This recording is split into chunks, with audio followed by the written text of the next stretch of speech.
A dad whose 12-year-old son died during a school swimming session wants law to stop such a tragedy happening again. Grieving Mark King is calling on MPs for legislation to ensure defibrillators are installed in all public places, which must have a fire extinguisher. Mr. King has dedicated his life to the cause after he lost his son Oliver to sudden arrhythmic death syndrome. The Oliver King Foundation charity has raised enough 4,200 defibrillators in public places and to train more than 60,000 people how to use them. Mr. King said to date, they have been used to save at least 40 lives. Had one been in place at Liverpool's King David High School in March 2011, Oliver may still be alive. The promising footballer, who dreamed of playing for Everton FC, had to wait 24 minutes for a defibrillator before the ambulance arrived. The device used electric shocks to try to restore a regular heartbeat, but Mr. King said after 4 minutes chances of survival fall 80%. Oliver had undiagnosed heart condition, and SADS kills 12 people under 35 every week in Britain.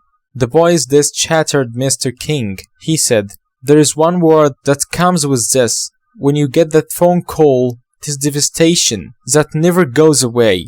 But he said, "These lives have got to stop being lost." Mr. King, now 57, said the law states that all public buildings have to have a fire extinguisher. Let's do the same with defibrillator. It will save lives. Now he has won the backing of 250 cross-party MPs in calling for a law change. Mr. King said, "Almost every other country has this.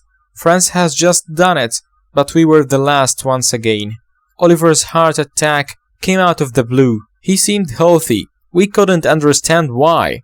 As a dad, I couldn't get my head around it. It turned out he had this genetic condition that had effects around 11 young people a week.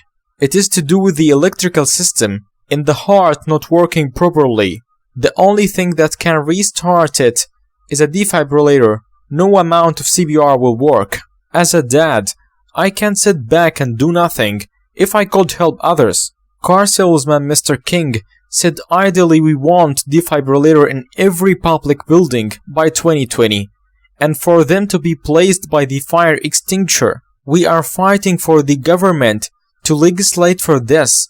It shouldn't just be in schools, but in the community centers, sports hall, libraries, everywhere. We have lobbied MPs, asking them to become a defibrillator champions. I traveled the country from Liverpool to London, helping install defibrillators and train people to use them. I want Oliver's legacy to be defibrillators in all public buildings. It will save so many lives. In 2014, former Bolton Wanderers player Fabrice Mumba launched a campaign for more defibrillators in public places. 2 years earlier, he survived a cardiac arrest on the pitch during an FA Cup game.